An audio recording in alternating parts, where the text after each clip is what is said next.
Kabar Olivia Natania dilaporkan ke polisi oleh 225 pelapor yang merasa dirugikan oleh Olivia Natania hingga saat ini masih menjadi sorotan masyarakat. Salah satu pelapor yang merupakan mantan guru dari Olivia Natania pun merasa sakit hati dan tidak menyangka dengan apa yang diduga dilakukan oleh Olivia Natania. Farhad Abbas selaku praktisi hukum mengaku dalam kasus pelaporan terhadap Olivia Natania bersikap netral. Namun, Farhad Abbas juga mengingatkan kepada pelapor terhadap Olivia Natania tentang apa yang sudah mereka lakukan sebagai berikut ini. Tapi catatan ya, bilangin kepada klien kalian. Uang yang kalian sampaikan 299 itu adalah barang bukti bahwa kalian menyuap untuk menjadi pegawai negeri. Tolong dipikirkan kembali. Apabila kalian memang hanya sakit hati atau merasa dirugikan, dampaknya kalaupun itu pernah terjadi dan untuk membayar dan kalian lolos jadi pegawai negeri lebih rusak negara ini. Catat ya. Nah, saya berada di posisi netral. Dua-dua, siapa yang salah dihukum, siapa yang menyuap juga dihukum. Kira-kira seperti itu. Itu tanggapan saya sebagai mantan ayahnya Oi dan mantan suaminya Nia Daniati dan sebagai pengacara. Nah, saya tidak mengatakan membela mereka sepenuhnya, tapi setidak-tidaknya kita harus praduga tidak bersalah dulu. Jangan kita main karena public figure, enggak, sudah terbiasa kok, public figure tenang. Klarifikasi, perkara ini hanya antara Oi dengan hukum dan yang menyuap dengan hukum.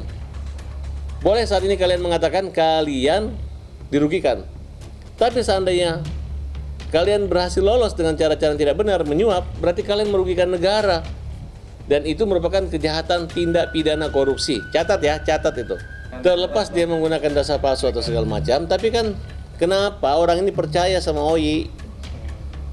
Mereka itu mau jadi apa? Mereka dagang jual ikan, mencari kualitas suatu produk untuk dijual dengan keuntungan, ada perjanjian. Ini kan perjanjian pasti tidak ada, hanya bukti.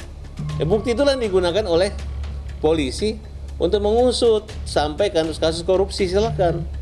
Jadi yang punya uang menjadi pegawai negeri diusut juga, yang Oi juga diusut, silakan, nggak masalah. Ya kan, catat ya. Kalau lawyernya kemarin mempermalukan dengan cara-cara seperti itu, berarti dia mengakui bahwa mereka menyuap, bukan mereka dibodoh-bodohin. Hanya yang namanya korupsi itu bodoh, itu ya perbuatan bodoh gitu. Harusnya kalian takut ketahuan, ini terekspos. Jadi jangan harap ya, kalau menurut saya, ini adalah konspirasi kerjasama, disepakati, disetujui. Ya kira-kira kalau memang kalian merasa waktu itu hanya ini pekerjaan diam-diam, harus lihat, Oi, uang kita berapa uang jaminanmu, berapa asetmu, apa hartamu. Jika kalau suatu saat aku dirugikan, kami gugat perdata. Nah kalau misalnya, kalau bohong, gue laporin polisi, gue laporin ke KPK. Loh, sama-sama ya, mereka yang menyuap, mereka yang disuap. Ya mereka terjadi bahwa sepakat. Nah ini kalau bagaimana mau jadi pegawai negeri kalau dari awal sudah menyuap, nyogok, kan kira-kira seperti itu. Kalau mereka menggunakan akal sehat, mau dibayar 2 miliar pun jangan mau, gratis pun kalau jalurnya nggak benar jangan mau. Karena pemerintah melalui Kementerian Pendaya Aparatur Negara, Kementerian Dalam Negeri ataupun kementerian-kementerian terkait selalu mengumumkan keterbukaan penerimaan pegawai negeri secara nasional gitu. Jadi jangan secara diam-diam, akhirnya kecolongan, akhirnya buntung, bukannya untung malah buntung. Ya saya nggak tahu ya, saya pikir mungkin itu hanya kebetulan saja ya, kebetulan saja gitu. Tahu namanya juga. Kalau memang bisa terbukti 4 tahun, siapa saja yang dibuktikan menyuap masuk pegawai negeri dengan bayar itu korupsi menurut saya. Harus ditindak, termasuk yang baru-baru melapor ini gitu. Dari pihak BKN mungkin bisa menuntut ke Oi juga. Ya bisa saja, siapa aja bisa. Tanpa laporan pun polisi bisa mengusut. Tapi kena dua-dua aja, biar aja sebuah dua-dua kapok yang jadi calonnya juga jadi calon. Kita nggak ada masalah. Nia Daniati nggak ada masalah tentang ini, nggak ada masalah. Jangan dikait-kaitkan dengan Nia Daniati. Karena Nia Daniati di rumah nggak ada kaitan dengan uang bukti, uangnya juga tidak buat Nia Daniati, nggak ada hasil itu apa. Nah saya nggak mau komentar itu. Kalau masa lalu kita stop aja gitu. Silakan. Saya nggak mau komentar. Saya hanya sebatas komentar kasus yang hari ini. Kalau dulu Oi pernah melakukan segala macam, saya nggak mau komentari. Karena buat apa? Nanti kalian berpikir tambah lebih buruk lagi. Sedangkan saya untuk mencegah jangan sampai kalian menghukum orang, menghakimi orang, praduga orang tidak bersalah. Tiba-tiba saya mengemuka lagi kembali masa lalunya, kan sama aja saya seperti itu. Ya saya kasihan lihat Nia, kasihan lihat anak ya, karena mereka mengungsi sembunyi gitu ya. Tapi saya ingatin para debt collector, nggak usah kalian datang-datang lagi ke sana. Karena yang kalian bela juga adalah orang-orang, bukan orang yang ditipu, orang yang ingin menipu dirinya dan menipu negeri ini untuk jadi pegawai negeri. Hati-hati juga nanti kalian ditangkap sama-sama sekalian, baru KO, baru termehek-mehek, baru baru nangis ya. Oke, nggak usah terlalu pergi takut-takutin, nggak ada niat-niatin, nggak ada uang di situ. Kalau kalian datang-datang lagi meneror, kan sudah dilaporin meneror, nanti kalian saya yang cari nanti, karena di sana ada anak saya.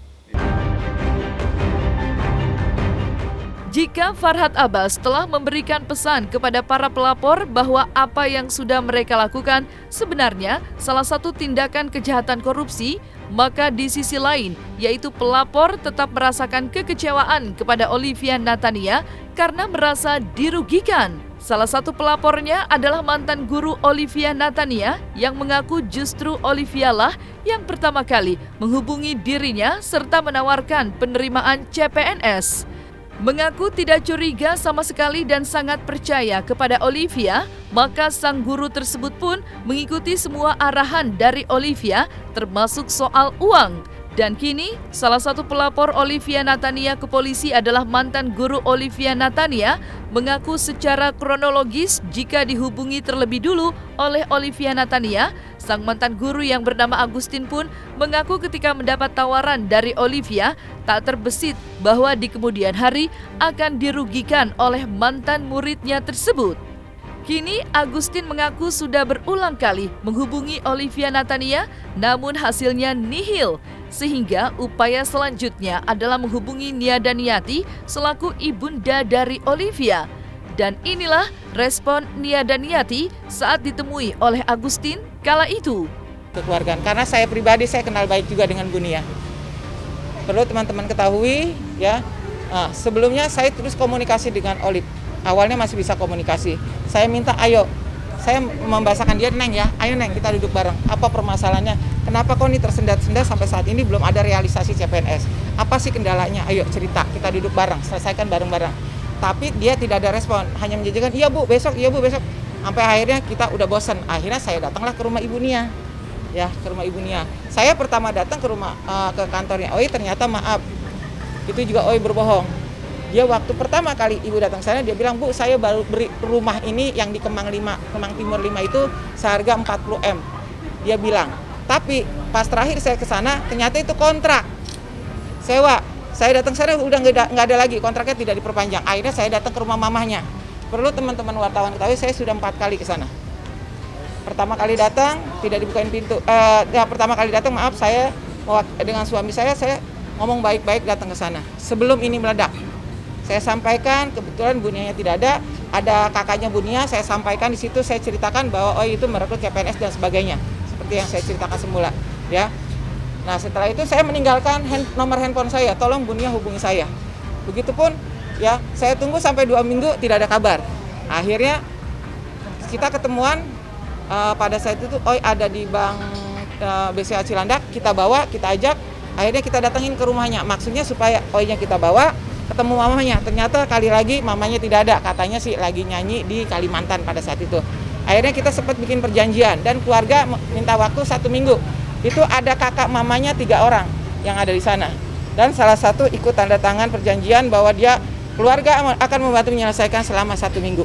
Ya. Nah singkat cerita itu berlalu, sebelum hari H-nya, ya, kami datang lagi ke situ. Kebetulan itu hari Rabu, hari H-nya kalau dari perjanjian seminggu itu adalah hari Kamis. Hari Rabu saya datang ke sana, Ibu Nia tidak ada.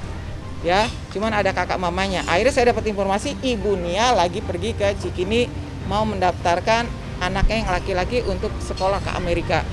Dengan ada informasi itu saya langsung kejar ke sana. Nah, alhamdulillah saya ketemu. Setelah 2 jam saya menunggu di basement, ya, melihat mobil, nungguin mobil. Setelah ada orang yang datang, saya langsung samperin dan saya dapat informasi beliau ada di sana. Saya ke sana, saya baik-baik, saya sowan karena kebetulan saya kenal. Sampai sana saya buka masker, saya kasih salam beliau. Oh iya, Nah, saya Bu Titin, Bu, saya sampaikan situ. Kita ngomong baik-baik dengan Bu Nia. Saya sampaikan seperti yang sudah saya ceritakan tadi bahwa intinya itu merekrut CPNS. Kalau seandainya ini jong, ya, ini jong, saya bilang gitu, ini akan menjadi masalah besar karena sampai saat ini ditunda-tunda terus, tidak ada kejelasan. Bahkan OI-nya sudah sulit dihubungi, teman-teman. Asal tahu ya, OI itu sudah sulit dihubungi. Ditelepon nggak pernah diangkat, di chat sudah tidak dibalas. Itu di bulan Juli, ya. Saya ketemu Bu Nia kurang lebih tanggal 12 Juli kalau tidak salah. 12 atau 13 gitu ya. Temu di sana, kemudian saya sampaikan bahwa kalau seandainya satu orang 50 juta saja, kalau kali 300 orang, ini sebenarnya kan banyak lagi ya, saya juga kurang paham. Itu bisa 15 M saya sampaikan. Nah, Bu Nia menyampaikan, Ibu Titin maaf, ya, saya juga baru dengar ini informasi dia. Saya juga kaget. Nah, terus dia sampaikan lagi, sekarang OI kan sudah menikah, bukan menjadi tanggung jawab orang tuanya lagi. Biar OI menyelesaikan masalahnya. Saya sampaikan, Ibu, saya tidak minta pertanggungjawaban Ibu, saya hanya minta Ibu menjembatani kami, karena Ibu sebagai orang tuanya. Karena kami terus terang sudah menempuh jalan buntu, Bu. Ditelepon nggak dibalas, di chat tidak dibaca, dan sebagainya. Jadi saya minta Ibu, bahwa OI itu mau janjian ketemu dengan kami besok di rumah Ibu jam 7 malam. Janjinya besok dia akan melunasi uang yang memang pada saat itu CPNS yang sudah mundur, ya. Tapi setelah saya datangin ke sana, ya sungguh sangat kecewa saya. Rumahnya digembok dari dalam, di situ ada 3 orang yang menjaga. Ya, mungkin saya tidak sebutkan lagi, ada 3 orang yang menjaga. Saya coba masuk, tidak bisa diizinkan. Saya sampaikan, saya diundang loh datang ke sini. Bahkan saya sudah sowan, saya sudah sampaikan ke Bu Nia juga untuk menjadi saksi pada saat kita datang ke sana.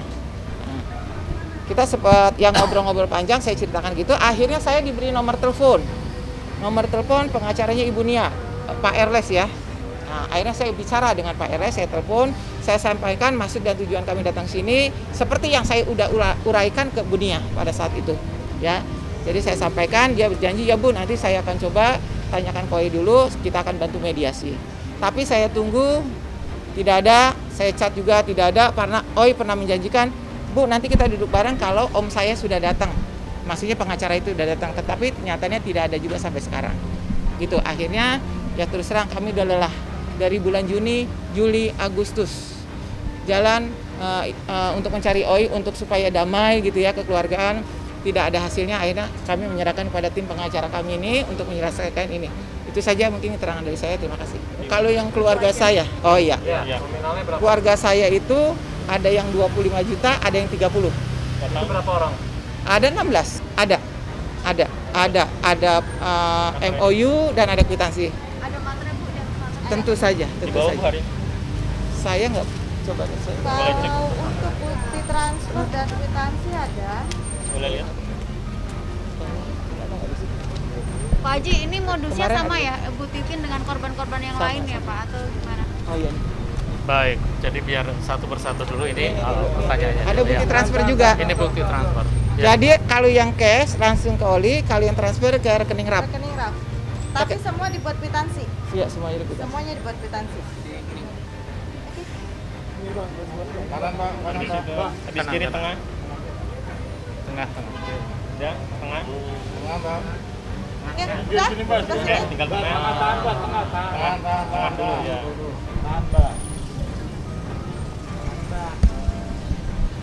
Oke.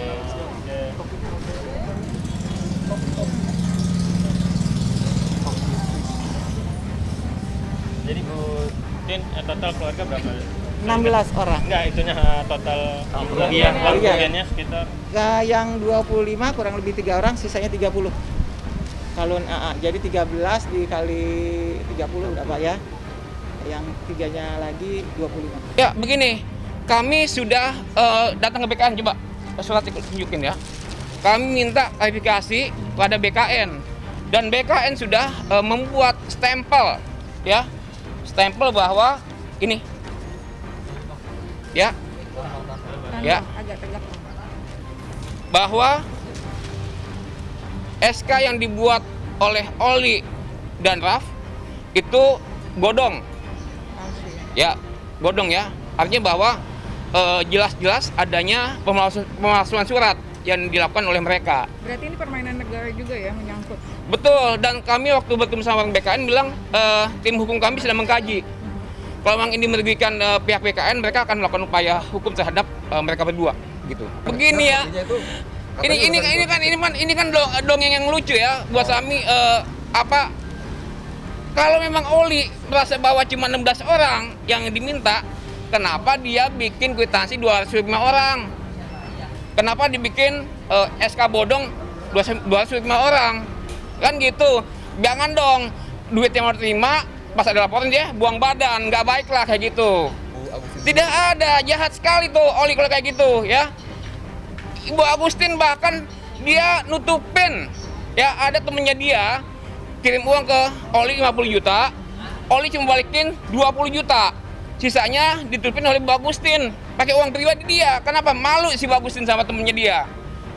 Tolong dong jangan dibolak-balik ya si Oli ya. Gitu. Ini bagaimanapun ini korban ini kan orang susah, orang miskin. Gitu kan. Kalau kamu pengen makan steak ya sesuai kemauan kamu, mampu apa nggak makan steak.